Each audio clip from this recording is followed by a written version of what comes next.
Tehriki Taliban Pakistan TTP তার সঙ্গে নাকি সম্পৃক্ত পাওয়া গেছে আমাদের প্রতিরক্ষা বাহিনীর একটি বিভাগের বিমান বাহিনী সম্ভবত এয়ারম্যান কয়েকজনে। এটা তো অত্যন্ত বেদনার এবং অত্যন্ত বেদনা শুধু না, এটা অত্যন্ত ভয়াবহ। কারণ আমার ডিফেন্স ফোর্স হচ্ছে সবসময় আমার দেশের ফার্স্ট লাইনে নিরাপত্তা দেয়। সেইখানে যদি এই ধরনের রাজনৈতিক কার্যক্রম না, এই ধরনের সভ্যতা বিরোধী জঙ্গি কার্যক্রম চলে, আমি এখন প্রশ্ন করতে চাই ডক্টর মোহাম্মদ ইউনূসকে এবং তার জামানার আইজিপি নিশ্চয়ই দেশে এখনো আছে, যে বলেছিল দেশে কোনো জঙ্গি নাই, আছে ছিনতাইকারী। এবং এই কথা বলে জঙ্গিদের যে চারণভূমি করে দিয়েছিল ডক্টর ইউনূস সরকার, সাংবাদিক, মুক্তিযুদ্ধে বিশ্বাসী মানুষদেরকে মিথ্যা মামলায় গ্রেপ্তার, আর সমস্ত জঙ্গি মৌলবাদীদের, এমনকি যাদের বিএনপির আমলও গ্রেপ্তার করেছিল, বিএনপি 2001 থেকে 6, তাদেরকেও ছেড়ে দিয়ে আওয়ামী লীগের বিরুদ্ধে আপনার আন্দোলন থাকতে পারে। একটা সরকার সব খারাপ কাজ করে না, পৃথিবীর সবাই ভালো খারাপ মিলে করে। আওয়ামী লীগ বলে আর যাই হোক, জঙ্গিবাদের বিরুদ্ধে তো একটা ভালো প্রশাসনিক এবং আইনি লড়াইটা তারা ভালো করেছে, যদিও রাজনৈতিক লড়াইটা দুর্বল ছিল, সেটি আরো ব্যাপক করতে হবে। আমন্ত্রণ জানাচ্ছি প্রিয় দর্শক, মানচিত্রের নিয়মিত আয়োজন কথোপকথনে আজকে আমাদের সঙ্গে আলোচনায় যুক্ত রয়েছেন অতিথি হিসেবে সুপ্রিম কোর্টের সিনিয়র আইনজীবী এবং রাজনৈতিক বিশ্লেষক, সাবেক ছাত্রনেতা অ্যাডভোকেট মামুন মাহবুব। অ্যাডভোকেট মামুন মাহবুব, আপনাকে স্বাগত জানাচ্ছি আমাদের অনুষ্ঠানে। এবং আপনাকে শুরুতে খুবই সিগনিফিকেন্ট একটি বিষয়ে আপনার কাছে প্রশ্ন রাখতে চাই, সেটি হচ্ছে যে বাংলাদেশ সশস্ত্র বাহিনীর মধ্যেই সশস্ত্র বাহিনীর কোনো কোনো সদস্য জঙ্গিবাদী গোষ্ঠীর সঙ্গে জড়িত হয়ে পড়েছে, এমন একটি গুঞ্জন ছিল। মোটামুটি একটা সতর্কতা জারি করা হয়েছে রাষ্ট্রায়ত্ত বিভিন্ন সংস্থা থেকে শুরু করে বিভিন্ন কেপিআই এলাকায় নিরাপত্তা জোরদারের বিষয়ে। আপনি এই মুহূর্তে এই বিষয়টিকে কিভাবে মূল্যায়ন করবেন? জি, ধন্যবাদ আপনার এই অত্যন্ত চিন্তাধর্মী অনুষ্ঠানে আমাকে যুক্ত করার জন্য। এবং সত্যের খাতিরে আপনার সামনাসামনি প্রশংসা করতে হবে, আপনি প্রথম বাংলাদেশের অনলাইন এবং টোটাল প্রিন্ট ইলেকট্রনিক মিডিয়ার মধ্যে এই বিমান বাহিনীতে কি ঘটছে, আপনি বোধহয় আজ থেকে 2 দিন আগে এই রিপোর্টটি করেছিলেন, এবং তখন আমরা অনেকেই উদ্বিগ্ন হয়েছিলাম। এবং খুব সম্ভবত গতকাল আমি অনলাইনে দেখেছি পুলিশ হেডকোয়ার্টার থেকে একটা সতর্কবাণী, রাষ্ট্রায়ত্ত সকল কি ইনস্টলমেন্ট পয়েন্ট, এমনকি শাহবাগ চত্বর যেটা আন্দোলনের চত্বর, সেখানেও অ্যালার্ট থাকতে বলেছে, অন্যান্য অফিস আদালত সহ। তো দেখেন, আমাদের বড় বেদনার বিষয় কি পান্না ভাই, আমরা যার পরই মাঝে মাঝে স্বপ্ন দেখি, তারা এমনভাবে স্বপ্ন ভঙ্গ করে এবং এমন গণবিরোধী কার্যকলাপ করে। ধরেন ডক্টর মোহাম্মদ ইউনূসকে দায়িত্ব দেওয়া হয়েছিল যে একটা অন্তর্বর্তী সরকার, তুমি কোনো মতে দেশটা একটা স্থিরতা এনে জাতীয় নির্বাচন দিবা। সে তো তার ওই এপিসোড তো এখন প্রমাণই হচ্ছে, একটার পর একটা দুর্নীতি, দুঃশাসন, হামের মাধ্যমে শিশু গণহত্যা। কিন্তু সবচেয়ে যে বড় যে ক্ষতিটি ডক্টর ইউনূস, আসিফ নজরুল, রিজওয়ানা হাসানরা করে গেছে, আদিলুর রহমান শুভ্র, সেটা হচ্ছে শুধু ধর্মান্ধ মৌলবাদী দলকেই বিকাশ করেনি, এই যে ধর্মান্ধ মৌলবাদী জঙ্গিদেরকে তারা একটা উর্বর ক্ষেত্র করে ফেলেছিল 18 মাস। আপনার মনে আছে নিশ্চয়ই, অসংখ্যবার পাকিস্তান আইএসআই লোকরা এখানে ঘুরে গেছে, আইএসআই বিভিন্ন অফিসাররা। আইএসআই সম্পর্কে আমার কিছু বলার দরকার নেই।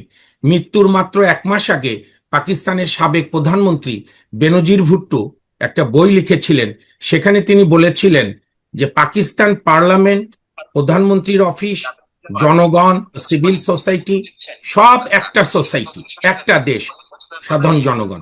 আর রাওয়ালপিন্ডির আইএসআই আরেকটা দেশ, অর্থাৎ একই দেশে 2টা দেশ যারা সারা বিশ্বব্যাপী সন্ত্রাসী জঙ্গি মৌলবাদী কার্যক্রম করে। আজকে সেই তেহরিকি, আমি যেটুকু জেনেছি, তেহরিকি তালেবান পাকিস্তান টিটিপি তার সঙ্গে নাকি সম্পৃক্ত পাওয়া গেছে আমাদের প্রতিরক্ষা বাহিনীর একটি বিভাগের বিমান বাহিনী সম্ভবত এয়ারম্যান কয়েকজনে।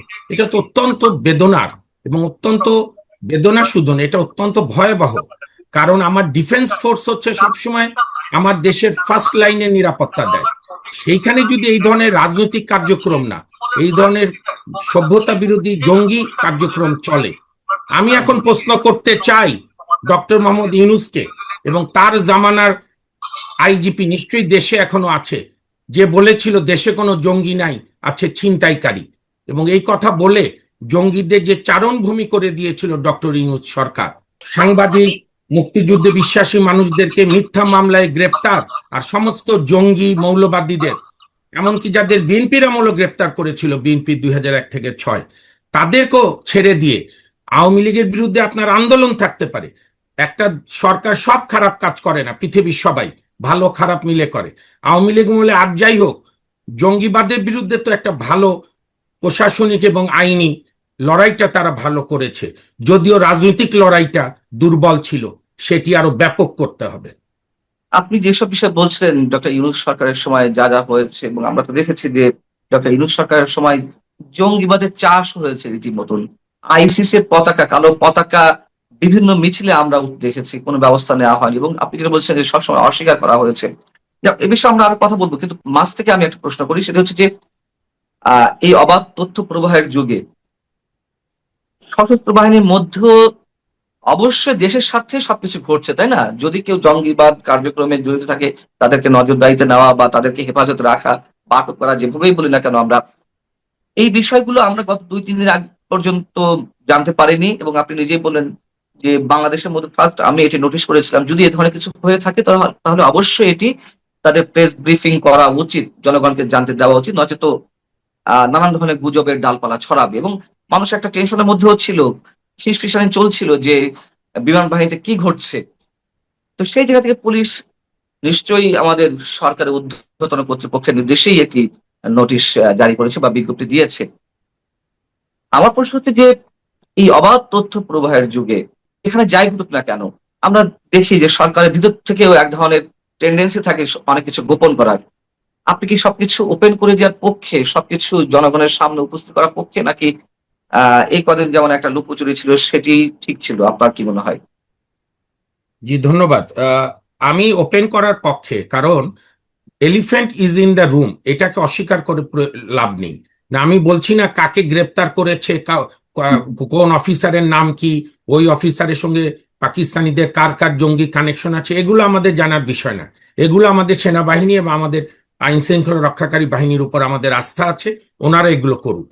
কিন্তু যেটি আজকে মনে করি, আজকেই আইএসপিআর এবং প্রয়োজনে সরকারের আপনার প্রতিরক্ষা মন্ত্রণালয়ের সঙ্গে পরামর্শ করে তথ্য মন্ত্রণালয় ব্রিফিং দিতে হবে যে এরকম একটা প্রয়াস চলেছিল, সরকার শক্ত হাতে সেটা মোকাবেলা করছে, জনগণের সহায়তা চাই, জঙ্গিবাদ থেকে আমাদের মুক্ত থাকতে হবে, এটি বলতে হবে। এটি না বললে হবে কি, নানা ধরনের গুজবের ডালপালা ছড়াবে। আর এইটা 2026, 1926 না, ইভেন তখনও জানা যেত অন্যভাবে। কাজেই এটিকে বলবার মধ্যে তা, এটির জন্য তো বিএনপি দায়ী না। সাধারণত সরকারগুলোর কি সমস্যা হয় যে আমার সরকারের ব্যর্থতা আমি বলবো কেন? এটি তো কোনো অবস্থাতেই বিএনপির ব্যর্থতা না, এটি হচ্ছে 18 মাস এই জঙ্গিবাদের যে গডফাদার, মবের গডফাদার ডক্টর মোহাম্মদ ইউনূস, আসিফ নজরুল, রিজওয়ানা এবং আদিল রহমান খান শুভ্র। আমি দর্শক বন্ধুরা এই কথা বারবার বলছি, এই কয়টা নাম, কারণ ব্রিগেডিয়ার সাকোয়াত আপনার অনুষ্ঠানই বোধহয় না কার অনুষ্ঠানে বলেছিল যে একটা কিচেন ক্যাবিনেট ছিল, সেখানে অন্যদের অ্যাক্সেস ছিল না। কাজে এই সমস্ত অকাজ তো এই ডক্টর মোহাম্মদ ইউনূসের আমলে জঙ্গিবাদের। কোনো আমলেই আপনার তালেবান, যাদেরকে কেউ স্বীকৃতি দেয় না বিশ্বের, বর্বর মহিলাদেরকে ঘরের মধ্যে বন্দি রাখে, সেই তালেবানের পররাষ্ট্র মন্ত্রণালয়ের বড় কর্মকর্তা আমাদের বাংলাদেশ ঘুরে গেছে। নূর এখানে আহমদ নূর নূর তিনি আহমদ এক নূর, সপ্তাহ সফর করে গিয়েছিলেন ডিসেম্বরে, এবং বিভিন্ন মাদ্রাসায় তিনি হ্যাঁ, পরিদর্শন করেছেন, মাদ্রাসা, এবং বাংলাদেশের মৌলবাদী কয়েকটি সংগঠনের নেতাদের কথা, সঙ্গে তিনি বসেছেন।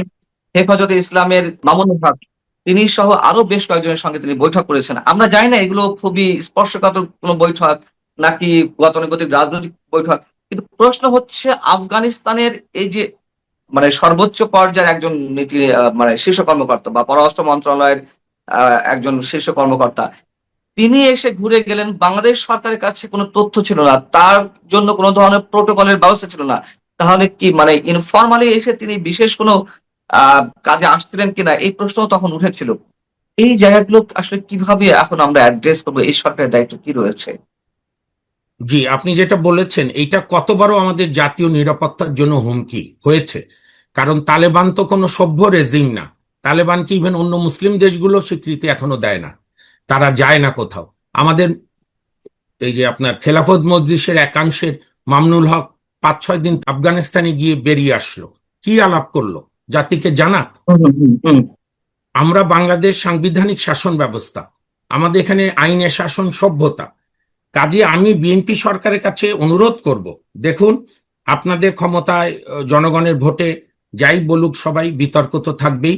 জনগণের ভোটে আপনারা নির্বাচিত হয়েছেন, আপনারা সংবিধান ছুঁয়ে ওয়াদা করেছেন এই দেশের সংবিধান রক্ষণ, সমর্থন এবং প্রতিপালন করবেন।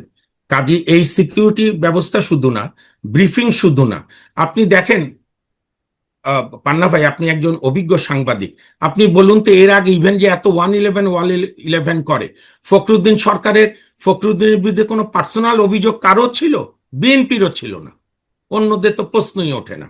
এর আগে যারা তত্ত্বাবধায়ক অন্তর্বর্তী অস্থায়ী কারো বিরুদ্ধে অভিযোগ ছিল না, একমাত্র ডক্টর ইউনূস গংদের। আমি তো বিএনপিকে বলবো আপনারা আইনের শাসন চালু করেন।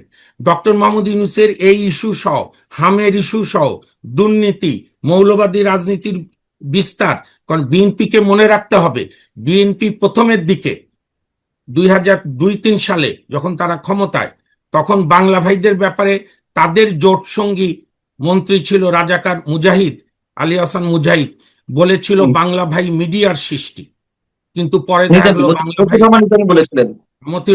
মতিউর রহমান নিজামী বলেছিল, এবং পরে বিএনপি কিন্তু তাদের ফাঁসির রায় ঘোষণা করেছিল, হুম, বিএনপি হুম। সরকারই বিচার করেছিল। আমরা সত্য কথা বলবো, বিএনপি পরে ভুল বুঝতে পেরেছিল।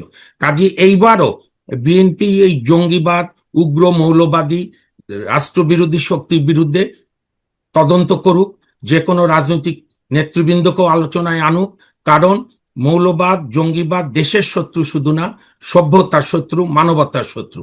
আর আমরা এখন যে আপনার ভালনারেবল বৈশ্বিক পরিস্থিতিতে আছি, আমার সেনাবাহিনীর মধ্যে যদি এরকম একটা দুইটাও থাকে, এটি তো সারা বিশ্বে একটা ব্যাড সাইন। এখানে নানা প্রকার রেমিফিকেশন আছে। মার্কিন যুক্তরাষ্ট্র ওত পেতে থাকে জঙ্গি দমনের নামে বিভিন্ন দেশে যাওয়া। কাজে আমরা কেন আগ বাড়িয়ে এই বিপদের মধ্যে পড়তে চাই? অ্যাডভোকেট মামুন মাহমুদ, আপনি নিজেই বলছিলেন যে ২০০১ এর পরে যে জোট সরকার, সেই সরকারের সময় যে কথিত বাংলা ভাই শায়েখ আব্দুর রহমান জেএমবির উত্থান ঘটলো এবং তখন যারা বলছিলেন যে দেশে জঙ্গিবাদের কোনো অস্তিত্ব নেই, মতিউর রহমান নিজামী অর্থাৎ তার দল জামাতে ইসলামী তখন ক্ষমতার অংশীদার ছিল। এখন এসে সেই জামাতে ইসলামী আরো বেশি শক্তিশালী। তখন হয়তো সরকারে তাদের ২ জন প্রতিনিধি ছিল, ২ টো মন্ত্রণালয় তারা পেয়েছিল। এখন তো সংসদের প্রধান বিরোধী দল এবং ডক্টর ইউনূস যেভাবে জঙ্গিবাদের চাষ করে গেছেন, যেভাবে তারা তিনি আলো, বাতাস, পানি সবকিছু দিয়েছেন জঙ্গিবাদের উর্বর ভূমি করার জন্য এই দেশকে। এখন এই জঙ্গিবাদী জায়গা কোন জায়গায় পৌঁছাতে পারে? কোন মানে আমি জাস্ট শুনতে চাচ্ছি যে ভয়ংকরের চূড়ান্ত রূপ কি হতে পারে যদি অ্যাডভান্স কোন ধরনের ব্যবস্থা না নেওয়া হয়? আপনি একদম চমৎকার বিশ্লেষণ করেছেন। দেখুন, জামাত একটা মৌলবাদী, স্বাধীনতা বিরোধী, রাজাকার আলবদরদের সমন্বয় সংগঠন। তারা এই দীর্ঘ আওয়ামী লীগের শাসনামলে আওয়ামী লীগের রাজনৈতিক সংগ্রামের যে দুর্বলতা, সেইটির সুযোগ নিয়ে আওয়ামী লীগের ছায়া প্রশ্রয় বেড়ে উঠে তারা একটা অনেকগুলো তাদের আউটলেট করেছে। যেমন জামাতের আউটলেট এবি পার্টি, জামাতের আউটলেট আরো ছোটখাটো যে ইনকিলাব মঞ্চ টঞ্চ, ইভেন আপনার এনসিপি, সেটিরও জামাতের আপনার অগ্রাধিকার বেশি। আমি তো বরং জনাব তারেক রহমানকে অনুরোধ করব, এই বিএনপির মধ্যে যে গুপ্ত জামাত আছে সেগুলোকে চিহ্নিত করে সরিয়ে দিক, রাজনীতি পরিষ্কার হোক। আপনি যেটি বলেছেন সেটি আতঙ্কের বিষয় আছে, কিন্তু আমি এখানে একটু স্লাইট দ্বিমত করে বলবো পান্না ভাই, এবারকার নির্বাচনের স্ট্যাটিস্টিক্স কিন্তু কাউন্টের বিষয় না। কারণ এবার নির্বাচন হচ্ছে একটা ইমব্যালেন্সড ওয়েতে, অর্থাৎ আওয়ামী লীগের মতো একটা বড় রাজনৈতিক দল যাদের প্লাস মাইনাস করে 35% ভোটার থাকে, তাদেরকে দূরে রেখেছে ইউনূস অন্যায়ভাবে, যার ফলে জামাত এই ভ্যাকুয়ামটায় সুযোগ নেওয়ার চেষ্টা করেছে। আমি তো পরিষ্কার বলবো, আপনি পরশুদিনই নির্বাচন দেন, শেখ হাসিনারও আসার দরকার নাই। প্রত্যেকে যার যার নির্বাচন করবে, আওয়ামী লীগ, বিএনপি, জামাত, আরো ছোট বড় মাঝারি। হ্যাঁ, এখনো মানুষের বিএনপির উপর আস্থা আছে, এত কিছুর পরও বিএনপি ফার্স্ট হবে, আওয়ামী লীগ সেকেন্ড হবে, থার্ড ফোর্থ বাকিরা হবে। তো আমি সেটি নিয়ে উদ্বিগ্ন না, আমি যেটি নিয়ে উদ্বিগ্ন যে বিএনপি যেন মানে ধরি মাছ নাছুই পানি এই জঙ্গিবাদের ক্ষেত্রে করতে না করে। বিএনপি যদি মনে করে আমি এই জঙ্গিবাদ দিয়ে একটু আওয়ামী লীগকে নিয়েও খেলবো, জঙ্গিবাদকে রাখবো আবার জামাতকে ঠান্ডা করব, তাহলে দেশ বিপদে পড়বে। কিছু জায়গা আছে স্ট্যান্ড নিতে হয়। ইংরেজিতে একটা কথা আছে, রাইজ টু দ্য অকেশন, সময় দাঁড়াতে হয়। জঙ্গিবাদের বিরুদ্ধে একদম ওই যে খালি বলার জন্য বলা না, জিরো টলারেন্স। এবং এটা না হলে বিএনপিও রাজনৈতিকভাবে ক্ষতিগ্রস্ত হবে।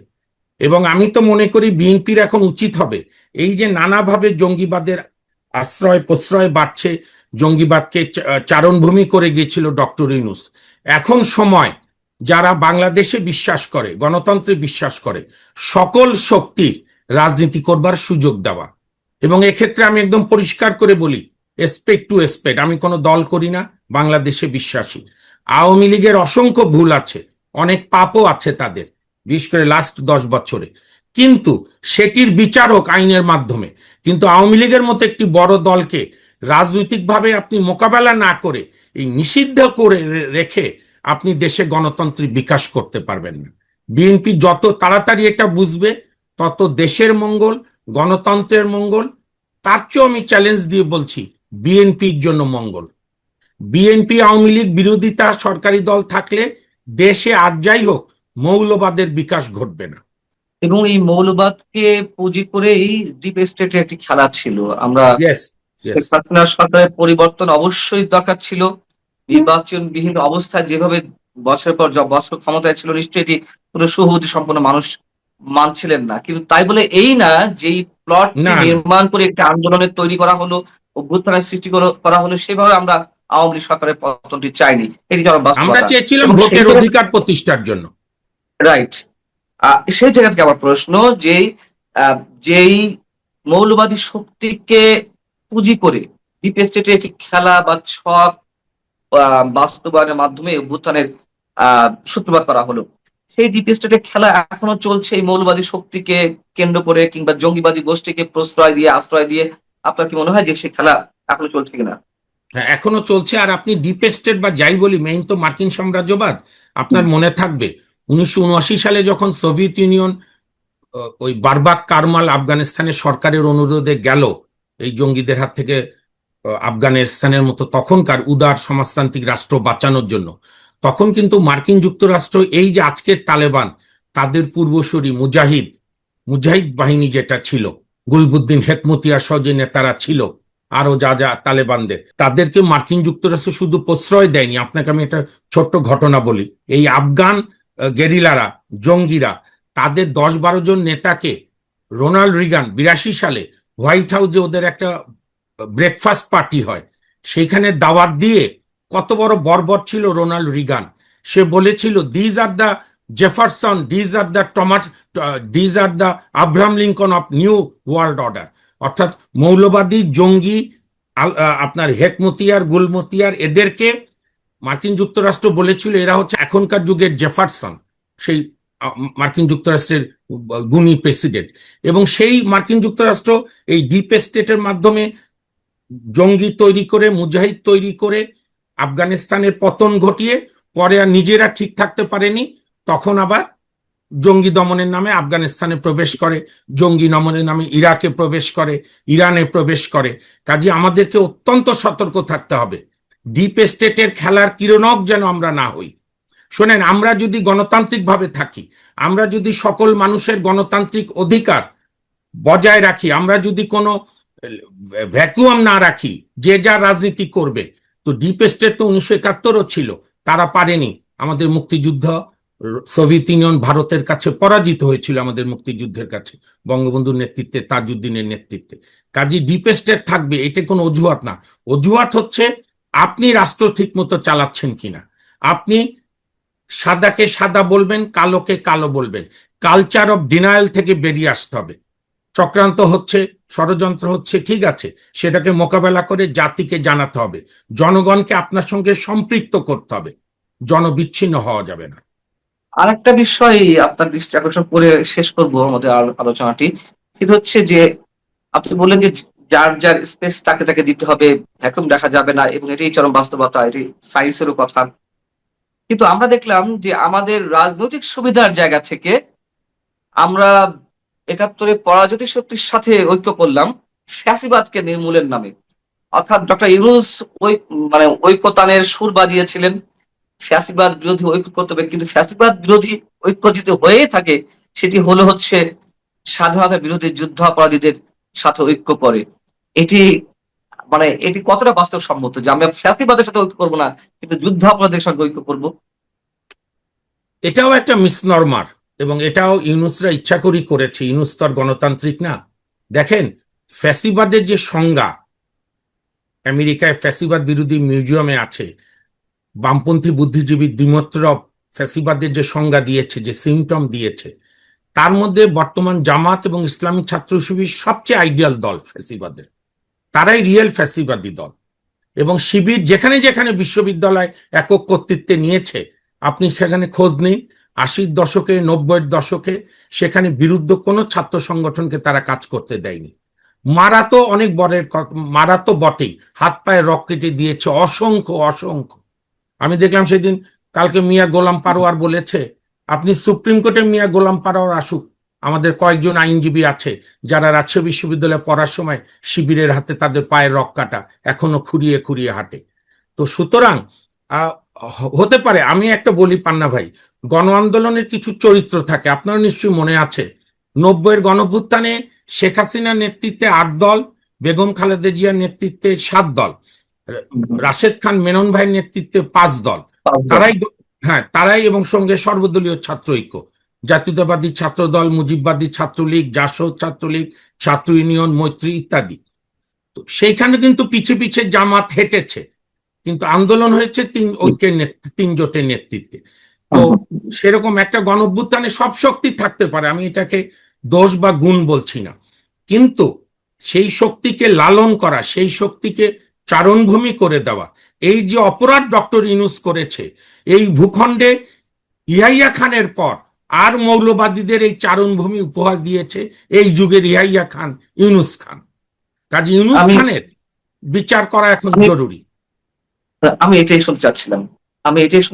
আর আর কোনো প্রশ্ন নেই। আমার শেষ প্রশ্নটি এটাই ছিল যে এখন এই সরকারের কি করা উচিত ডক্টর ইউনূসের সরকারের বিরুদ্ধে? কোনো আপনি মানে জি, একদম ন্যায় বিচারের সাথে ইউনূসের সমস্ত বিষয় নিয়ে তদন্ত করতে হবে। তদন্তে প্রয়োজন হলে আদালতে আইনের শাসনের মাধ্যমে তার বিচার করতে হবে। অনেক অনেক ধন্যবাদ অ্যাডভোকেট সৈয়দ মামুন মাহবুব আপনাকে আমাদের সঙ্গে যুক্ত থাকার জন্য। আপনি ভালো থাকবেন। দর্শক, আপনারা যারা এতক্ষণ সঙ্গে ছিলেন, নিশ্চয়ই আপনারা ভালো থাকবেন। আল্লাহ হাফেজ।